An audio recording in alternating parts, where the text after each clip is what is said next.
I'm really excited now to introduce our first writer. We have a student who will be reading a poem. Her name is Angelina Baltoski. So Angelina, if you want to come on up.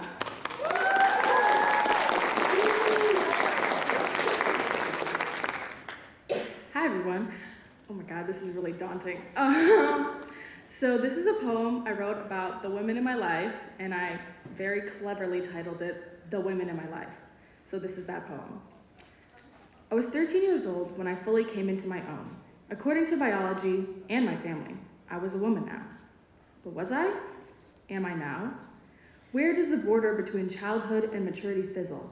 I don't know. But I do know that my mother, certainly a woman, has a whole collection of Stephanie Meyer books kept away in a drawer. My mother listens to Alice in Chains to feel 17 again and Dua Lipa to fold the laundry. My mother wears clothes that I think are tacky around the house, yet makes them look astoundingly fabulous on a dinner date with my dad. My mother has been wearing the same makeup since 2012, and even though her skin loosens with age, she still looks exactly the same. Gorgeous. I look at her face and I see myself in it.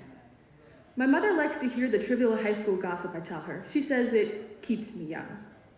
So I know that a woman ages with grace, yet chases her youth. My aunt, a true confidant when the hormonal urge to be mad at my mother usurps me, brings a little packet of red-hot pepper flakes with her at all times. She likes to spice up her life. My aunt wears eyeliner to work and slicks her hair into a pony, a more put-together version of me. My aunt genuinely forgets she's turning 47 in 2 weeks. She says, "It genuinely doesn't feel like I'm getting that much older." My aunt swishes her red wine around in a glass and tells me she wants to watch a show I've told her about. So I know that a woman carries her childhood with her, along with her wisdom. My cousin, only a year and a half older than me, yet wise beyond her years. My cousin drives around in a car, the same age as her brother, telling me about her college life, smiling when I accidentally interrupt and hog the auxiliary cord. My cousin, always there for advice when I need it, yet refraining from blabbering in the same manner that I do. She only wears a single coat of mascara and lip balm without feeling insecure. My cousin, the oldest out of all of us, eldest soul, probably my oldest friend. So I know that being a woman means growing up and being okay with treated as matriarchal. I know many girls, but few women.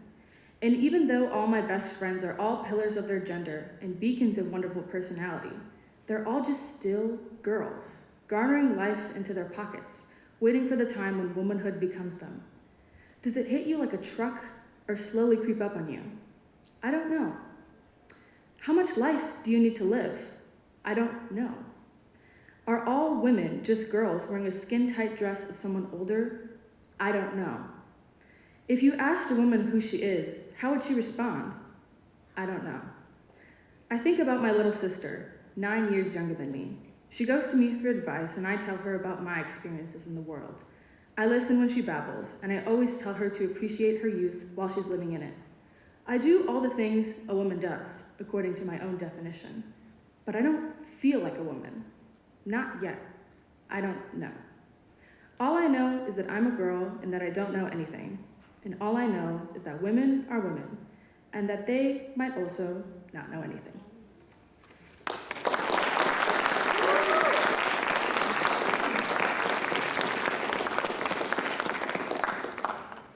Thank you so much, Angelina. All right, it is my pleasure to bring on our next writer. Today's second presenter is known for many things: riding bicycles professionally, traveling to Greenland with NASA, leading yoga sessions, teaching physics at LHS. But you may not know that he also writes in his free time.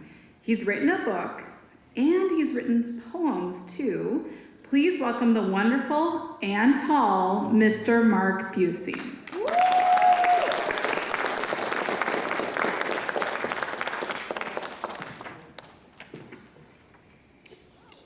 I think there's a slide for us. Oh yeah, this one. So I've done a variety of writing, and I want to talk a little bit about all of it.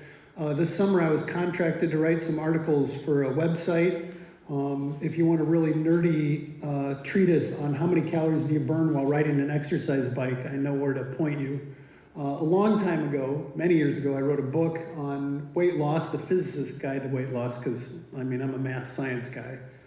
And I also write some poetry and some little short stories and little pieces of literature that I like to explore things, especially if I don't feel that I'm good at. I like to practice those things, and I like the feeling of getting better at it. And I don't mind being bad at things indefinitely, really.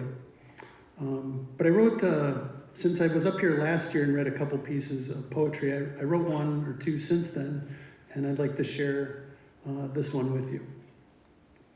Most of the poetry I write is when important things or big changes take place in my life, and I like to kind of process those things through writing. And maybe you're like that too. It looked deep enough, but who really knew? It's not like you could tell by looking.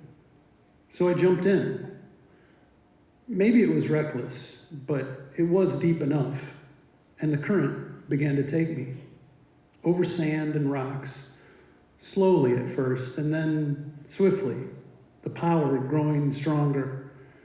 More water joining the rush, tumbling and spinning, faster and deeper, over terrifying drops, going under for longer and longer, overwhelmed. And then, gradually, the river widened and slowed. Still swift, but now steady. There was time to look around, let the fear fade away, and embrace the journey toward the sea, to wind up like all that enters, a part of the vast, timeless ocean. And there, for all eternity, I never once regretted jumping in and letting the current take me.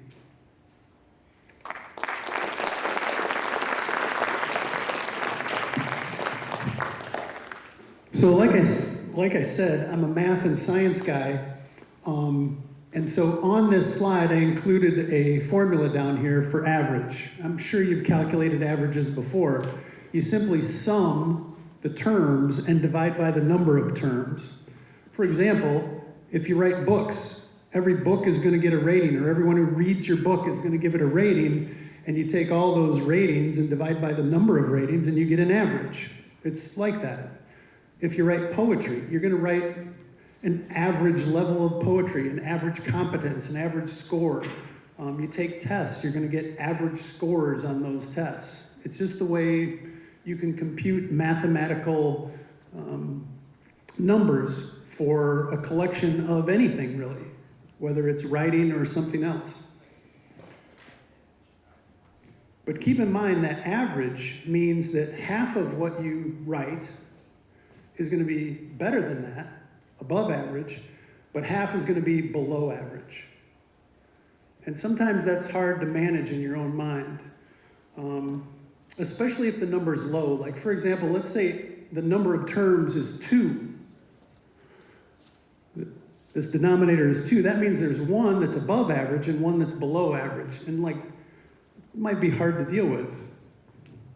So maybe write 10 things. And then you've got 5 that are below, sure, but then you've got 5 that are above. Or maybe write 100 things, or 1,000. And then you've got 500 that you feel are better than average. And we'd have to get into the Gaussian or normal distributions of the mathematics, but of those 500 that are above average, there might be some that are really, really good. I knew a National Geographic photographer, and they didn't just take one roll of film with them back when people shot on film.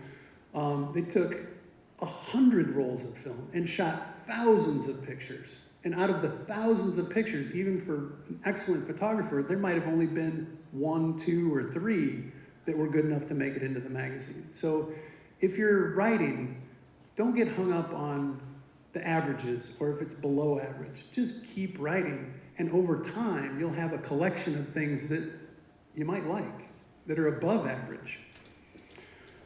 And we're not just talking writing, right? We're talking math and science. We're talking about the things you're making in the wood shop. We're talking about the computer code you're writing. We're talking about the ceramics you're making down in the art wing, right? The drawings that you're doing. Keep doing them. That would be the lesson that I would want you to take away from this. There's an average. Accept that. Half below, half above. Forget the part that's below and celebrate the part that's above. Thanks.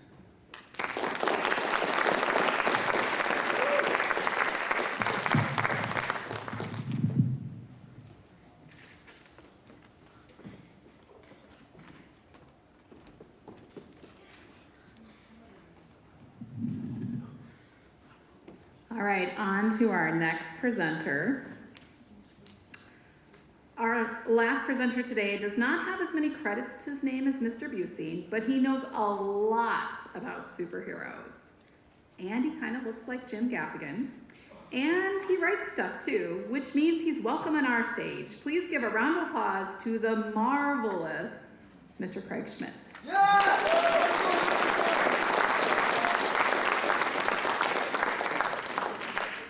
It's nice, okay. All right, well, so I've done several different types of writing, and I'm going to talk to you today about one I've not talked about in the past. So several years ago at a writer's week of I don't remember when, we had someone come to our school and talk about moth. And it struck me as something rather interesting, and I've decided finally after all this time that I should do it. But moth is a spoken word kind of a competition, sort of like an open mic sort of thing. And they're in most of the major cities. They're definitely in Chicago. I went to one last summer and I prepared something, but the way it works is like if you want to read something, if you have it prepared, you put your name in a hat and then they draw, and my name was not drawn. So I didn't get to get up there and do it, but I'm gonna go back again and whatever. Every time they do it, there's a different theme, and the themes are posted months in advance. So you kind of have to pick and choose. Like I was just looking at the website again last night, or 2 nights ago, and the ones coming up so far this summer, I don't know that I've got a story that I can really write about pride, which was one of the topics. I don't know, maybe, but right now nothing is striking me. So I'm going to tell you a little bit about the rules of moth and how that works, and then I'm going to do one of the things I've written that I think would have worked, even though I didn't get called up or whatever. So one of the things is that you're not actually supposed to be reading. I am going to read today because I didn't bother memorizing this thing. And they don't think they really want you to memorize. They want you to be able to be fairly extemporaneous with what you're saying, just like I'm being right now. But you'd have to know your story and have some key moments that you want to make sure you keep in mind and don't forget as you're telling the story. And then at the end of the night, after 10 or 12 people go, the audience does some voting, and then there's a champion of the night, and then that person's supposed to go to a championship round several months later with a brand new topic to do or something like that. But the rules are that the story must be true. There must be some kind of theme that you're working on, because they announce it, like the Pride one or whatever. The one I'm going to read for you guys had to do with birthdays, so the theme was birthdays, and I'll do that one. But you must show respect for the community. You can't have anything that's making anyone look bad or doing anything with stereotypes or anything like that. It's supposed to be a positive, uplifting sort of thing. The story must have stakes, which means that there's something to be lost or something to be gained, and therefore there's a conflict, and it has to be central to you, so it has to be your story. I couldn't tell a story about my brother or something like that unless I was integral to that story. And of course, you want to hook your audience and keep your audience's attention and all that stuff. And the person should be, or the story should involve, I would have to be changed by the end of it. So that's kind of a lot of things to keep in mind. And then they have a bunch of lists of do's and don'ts, don't make it an essay, don't do a rant, or anything like that. But I will share one of these that I hope you guys get a kick out of. All right, so this is one like I said, I didn't get to do it, but here it is. So this was on the theme of birthdays, and maybe you can check me and do it. Check, you got that one, maybe, whatever, here it goes. All right, so I'm gonna read it though. My 6th birthday was an absolute disaster and remains one of my parents' favorite stories. They think it's hysterical. I'll take their word on what was actually said. They repeated it enough over the years, and I feel like the dialogue is fairly consistent. But that doesn't mean that their interpretation of the events is true, because it isn't their story to tell. It's mine. It didn't happen to them. It happened to me. They don't know what it was like on the inside. But now it's time that you all knew. So that cold January morning, my mother took me aside and told me, quote, "Your father won't be able to make it to your birthday party today, Craig. I'm sorry, but he has to marry someone." What? I just looked at her, startled, my eyes bulging. "Don't worry, though," she said. "We'll still make sure you and everyone else has a good time, okay?" No, it was not okay. How was she so calm about this? This wrecked my whole world. She just walked away, leaving me there reeling. How did this happen? Why was Dad leaving us? How could she, of all people, be so calm about it? Did they never love each other? Did they not love me either? Everything I knew or thought I knew fell away. My whole world just exploded like Alderaan. That's a Star Wars reference. I watched closely, looking for signs that my mom would crack, but she kept smiling as she loaded a few presents into our blue station wagon. We drove to Pappy's Pizza, Mom just yapping away about my friends and their mothers who would be in attendance. I was in the back seat, but I kept just staring at her, waiting for something, an explanation, an explosion of curse vomit. Tears would have been appropriate. Any sign that she understood the magnitude of what has happened to us. But no, she just kept smiling. Obviously, the party sucked. It was the first and last time in my entire life that I did not care about pizza or presents or video games or friends. I just sat at the table with my mom and the other moms. And I was wondering, how could this have happened? And why was everyone faking being happy just because it was my birthday? And yes, at age 6, your birthday is a huge deal. But even then, I figured there could be things more important, like the end of your family. I wanted to scream that they should just stop pretending and we should acknowledge the tragedy that surrounded us. My mother kept asking me what was wrong, and I just kept staring at her like she was a moron. And just when I had about reached my breaking point, my dad walked in.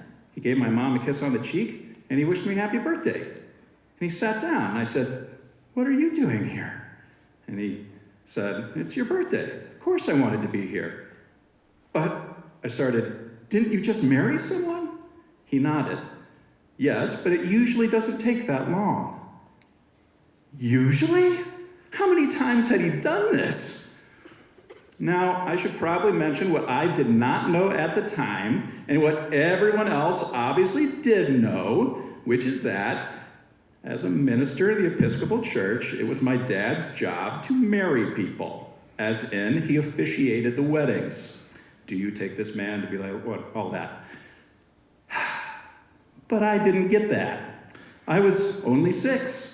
I'd never been to a wedding before, and it's not like I watched romance movies. There are no weddings in Star Wars or Superman. How was I supposed to know that was part of his job? So, not that, that someone should have told me, basically. And not that telling me probably would have worked because I never listened to my parents back then, but still it was not my fault that I had this misunderstanding. And as my dad sat there, I still didn't get it. And my parents didn't get that I didn't get it. So my torture continued. My voice cracked. I was on the verge of tears, and both my parents leaned in, concerned. I looked at my dad and said, "I thought I was special." My dad put his hand on my knee and said, "You are special." I looked away and said, "Oh, I bet you say that to all your kids." He nodded and said, "Yes, your brothers are special too, of course. But I didn't mean Arnie and Andy. No, I had been referring to the thousands of bastards my dad, the Reverend Richard H. Schmidt, had casually and carelessly littered around town, around the state, and maybe even around the world." My imagination was really on fire. There was no stopping it now. I started to cry for real, but managed to say, "I thought you loved us, but you married someone else." My parents looked at each other, understanding finally registering on their faces, and they smiled and even chuckled, just a little, because they knew how sad I was and they didn't want to laugh at me. But that smile and giggle twisted the knife in my gut. But before either could respond and try to explain things to ease my worry and cheer me up, I said, "But Dad, why did you do it on my birthday? And why wasn't I even invited? So then they had a long talk with me and calmed me down a bit and tried to explain things, but the thing is, I couldn't let this idea go. It's like in the movie Inception. Like once the seed of an eye gets in your head, it's the most tenacious thing. It just grows and grows and grows. So for at least the next 5 years, I had nightmares of my parents getting divorced. But I guess I should mention that all those worries were absolutely for nothing. It's been more than 40 years since this happened. My parents are still together, they're still happy, and they're still laughing at that damn story. There you go.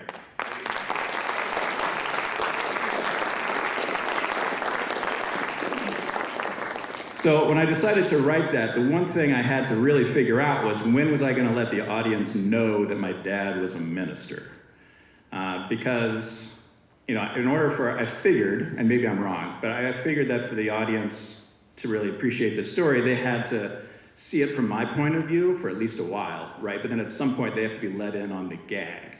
If I would have let them in on the gag at the beginning, then I would have just seemed like an idiot the whole time, and all the dramatic kind of emphasis would have been just like washed away before I even got started. So I figured somewhere in the middle, maybe 2/3 of the way through the story, I let that little nugget of rather important fact be known. But anyway, yeah, so that's what I did. And I think I put it in the right spot. I don't know. I haven't tried the story any other way. This is the first time I've ever read it aloud. So there you go. Yeah. I don't know. What do you think? Yeah. Okay, got some thumbs up. All right. Well, if you have any ideas for how I could tweak it, and let me know. Not that I think I'll use it, because I don't think a moth is going to use birthday as a thing ever again, but whatever. All right. I'll read something else. I've decided that I want to write things about my life that are either funny little incidents like that, even though that did give me nightmares for a long time, or things that are just that I want to be able to remember. And these days people take a lot of pictures, and so that's great, but I feel like pictures don't always have the full story. So I'm trying to just write little snippets, little like vignettes sort of things. And so I'm going back now, and I'm trying to what do I remember from my childhood that I want to get down, and from college and stuff like that. And most of the college stories I can't share with you, but I could probably share this one. So anyway, so this is some years later. This would be fall of 1991. And I would not say I'm a major character here. This was my group of friends and I doing this thing. But it involves a prank that kind of went awry. Okay, so here's a different one. Here it goes. When I was in college at Sewanee, a dog named Tillich hung out on the landing right outside Gaylor Cafeteria's front doors. He was a philosophy professor's dog. It was Dr. Peter's dog, and Dr. Peters had named him after German philosopher Paul Tillich. But Tillich the dog was what must be labeled a lazy genius, because the dog had realized that students would give him scraps of food anytime they exited breakfast, lunch, or dinner. He was the fattest black lab anyone had ever seen. Every day, he'd get sausage toast and a Danish for breakfast. A few hours later, people would give him half sandwiches, potato chips. I saw girls give him entire ice cream cones, which I don't think is good for dogs, by the way. And then dinner, he'd get, French fries and burgers and cookies or whatever. So he was huge. Anyway, my friends and I decided that it would be a great prank if we could lure Tillich the dog to our buddy Jay Becker's dorm room and then leave Tillich in Jay's room so that when Jay got home and opened the door, hopefully he would find Jabba the Mutt on his bed, drooling all over his pillows and everything. I'm using a lot of Star Wars references today, jeez. All right, anyway. So we decided we'd try and lure Tillich away. It seemed easy and it seemed harmless, but of course it ended up being neither. First of all, luring Tillich away from his feeding grounds was no small feat. As I was trying to gain his attention, a girl looked at us suspiciously and asked what we were up to. I said, "We're trying to take him for a walk. Don't you think he needs a walk?" And she shrugged and said, well, yeah, okay, and then she left. And of course, I only partially lied. We were trying to get Tillich to go on a walk because carrying this dog would have been completely out of the question. Convincing Tillich to come along, as you might have guessed, took a lot of food. We walked very slowly and he would only move if he could see the treat that was waiting for him a short distance away. He'd take like 4 steps, stop, expect a treat, that kind of thing. So it took over 20 minutes to get the dog from one building to the next. And we didn't have to go very far, but we went through several bags of Doritos. Dode even had to go back and get more food from the cafeteria. But eventually, we got Tillich to Elliott dorm and up 3 flights of stairs, which was really hard. We let him into Jay's room, because at Swanee, nobody ever locked their doors or anything. And we shut the door and figured that would be that. Tillich obviously staying in the room. However, Tillich had other plans. Apparently, he did not like Jay's room. So as we left the building, we heard Tillich barking. The sound seemed like it was amplifying and like echoing off the nearby buildings or something. It was so loud. And he sounded like he was having an absolute panic attack. So we looked up at Jay's window and saw Tillich's giant head rip through the screen of the window, and then he put his front paws on the windowsill as if he was trying to escape and like jump out the window at 3 floors up.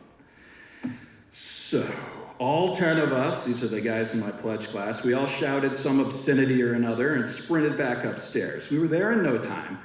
But I had time to imagine this giant potato-shaped dog falling, spiraling, and landing with a grotesque crunching and crumpling, like a fuzzy beanbag chair filled with Jell-O and pretzel sticks, smashing into the front lawn at 98 meters per second squared. I imagined explaining this harmless and funny prank to the campus cops, to all the horrified students who would gather around crying, holding a candlelight vigil, to Dr. Peters, the philosophy professor, who I suspected would not have appreciated the manner of his noble dog's death, to the honor board at our school that handled disciplinary decisions, to my classmates who would all despise us, and to my dog-loving parents, and it went on and on. My friends and I would become the Tillich murderers. No one would want to talk to us. Eventually, one by one, I figured we'd all have to drop out of school or transfer just to get away from the stigma. But of course, we did save the dog. No dogs died in this event. Tillich was still trying to get his fat belly over the windowsill when we came into the room, and at that angle, we were able to tell like he really didn't have a chance. He was just too fat. He was not getting out. But we did decide that maybe we should stay with the dog and take turns dog sitting until Jay got there. And since at that point I was like nervous and I thought that my future depended on this dog's survival, I decided I would take the first shift along with my friends Dode and Scott. So we were stayed in Jay's room and we were looking out the window and we saw Jay walking across the street coming back to Elliott dorm. Didn't have to wait very long. And then we left the room and said, Tillich, sit down, boy, calm, everything's fine, just sit. But as soon as we shut the door again, he started barking and went back to the window. And so Jay looked up from the street and saw this dog barking and then realized it was coming from his room. And so then he sprinted and he came up the stairs and he opened the door. And he was obviously very confused, but it was pretty classic. My friends and I were like hiding around the corner and Jay didn't see us there. But so he opened the door and he cursed a little bit and was just totally miffed. But then he said, "Here, Tillich, good boy."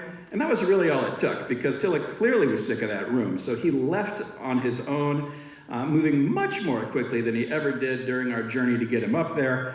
And pretty much that was that. To Jay's credit, I should say, he thought the whole thing was a really good prank and he laughed about it.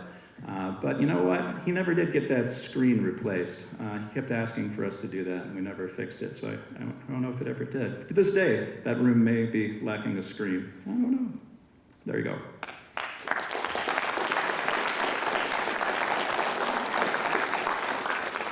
All right, we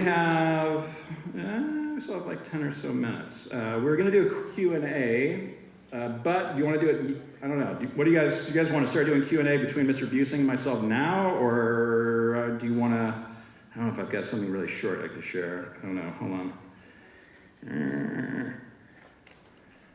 Nah, that's not good. Nope. I did that one last year.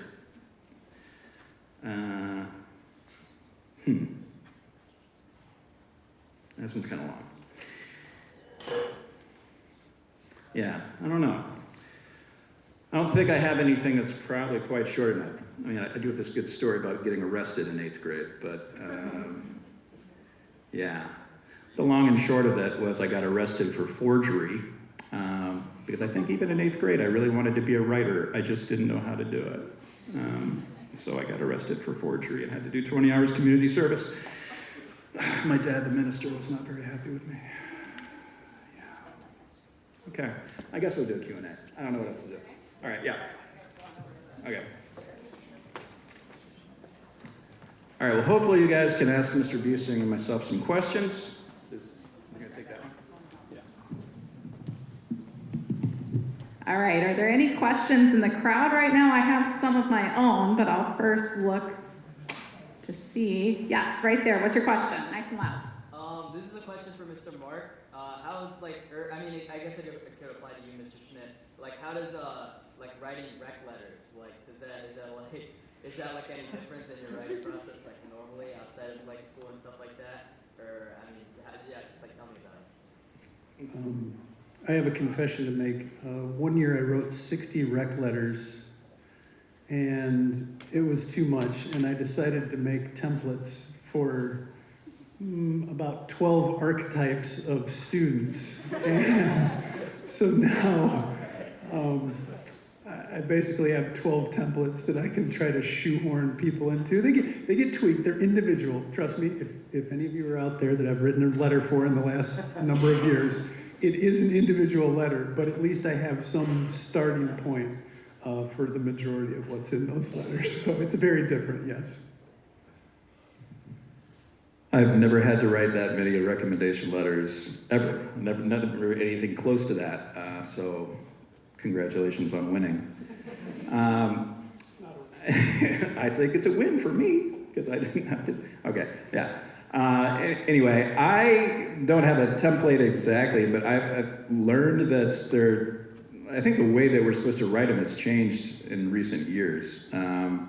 So every once in a while I go down and I ask people in the CRC, what are colleges really looking for as far as format and that kind of thing.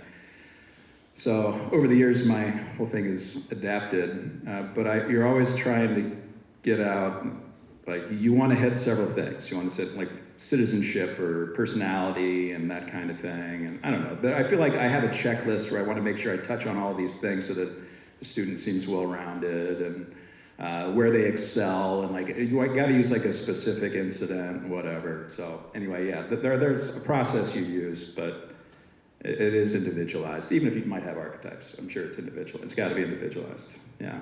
But it is different. It's not like writing these things, and it's certainly not when I'm writing fiction, where I'm making up stuff. I don't make up stuff about my students, That would be, that actually sounds really fun. But no, I won't do that. Okay. Other questions?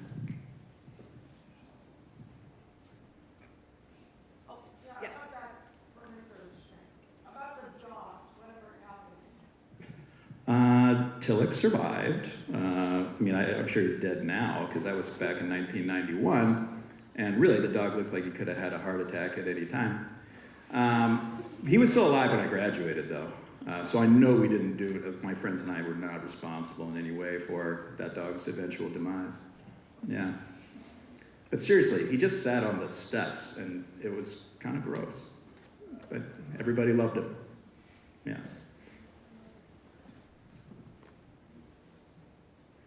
Other questions?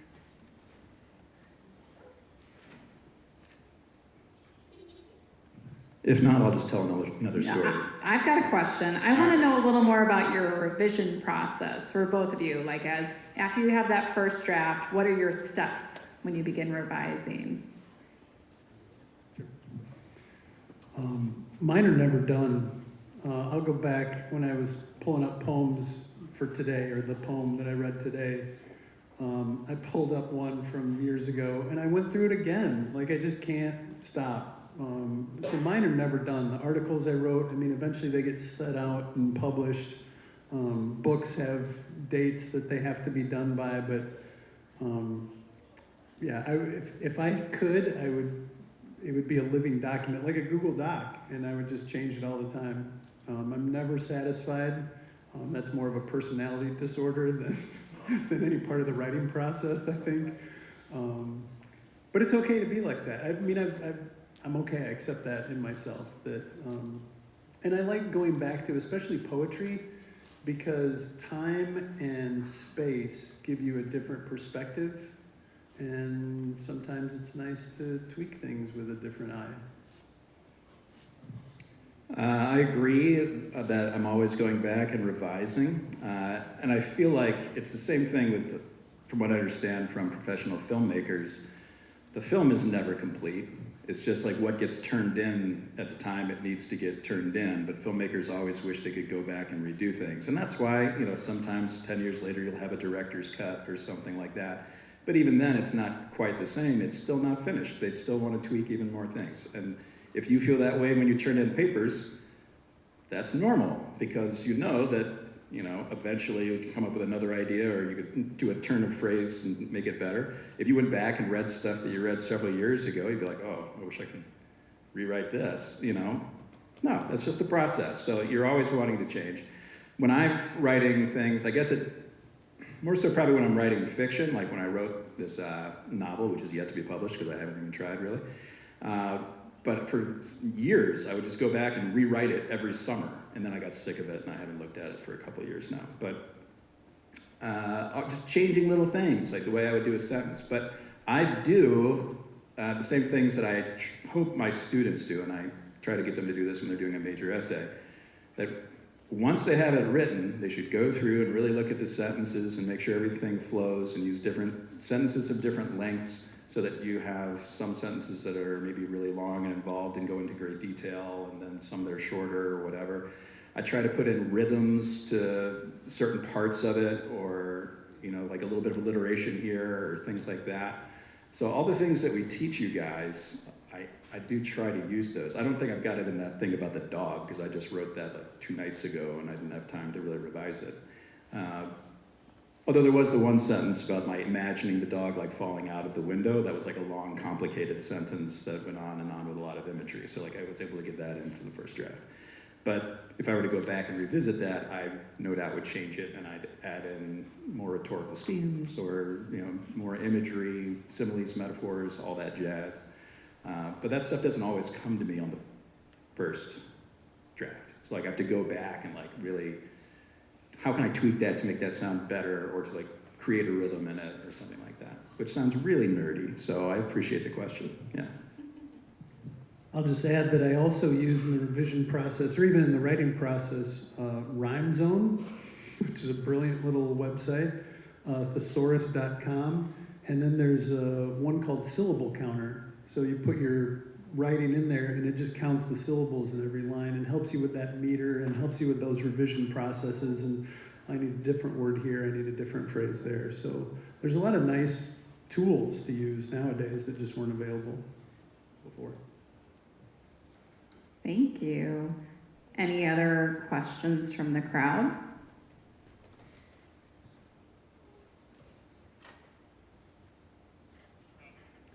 Mr. Schmidt, I have a question about Moth.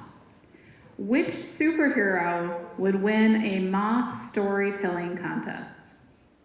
Marvel Universe. Any from the Marvel Universe? Any. Is Professor X allowed to use his mind powers? No. Dang. Okay. Captain America does have some pretty good speeches.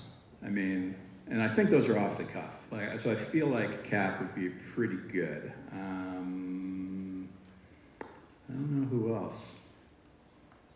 T'Challa? Black Panther, maybe? I don't know. Yeah. Okay, just wondering. Yeah.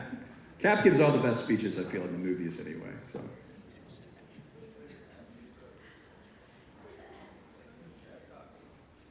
I'm looking. No one?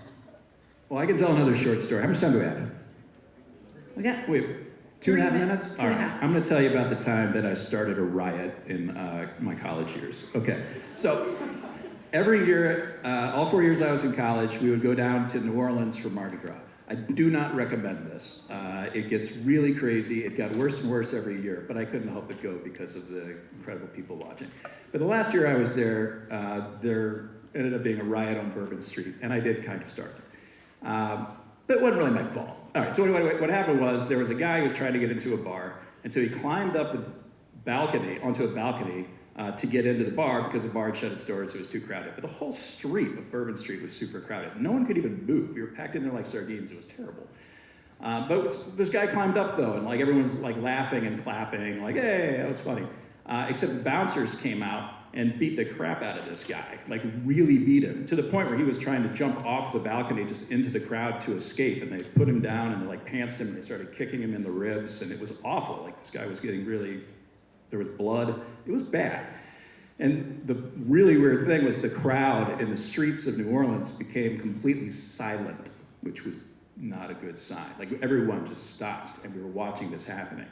And I'm in the back of the crowd a bit, and I was a big fan of The Who, and so I remembered at the end of, Tommy, when someone's like, hey, we're not gonna take it. So I yelled that as loud as I could. And then the next thing I knew, people started throwing bottles at the bar, all the windows shattered, and it became like a full-on riot. So I feel like I kind of started it. But then it got even worse. Police came in on horseback, and they were so crowded, there was really nowhere for them to go. They took out their batons and just started beating people in the streets who could not even flee. It was crazy. But yeah, I did that.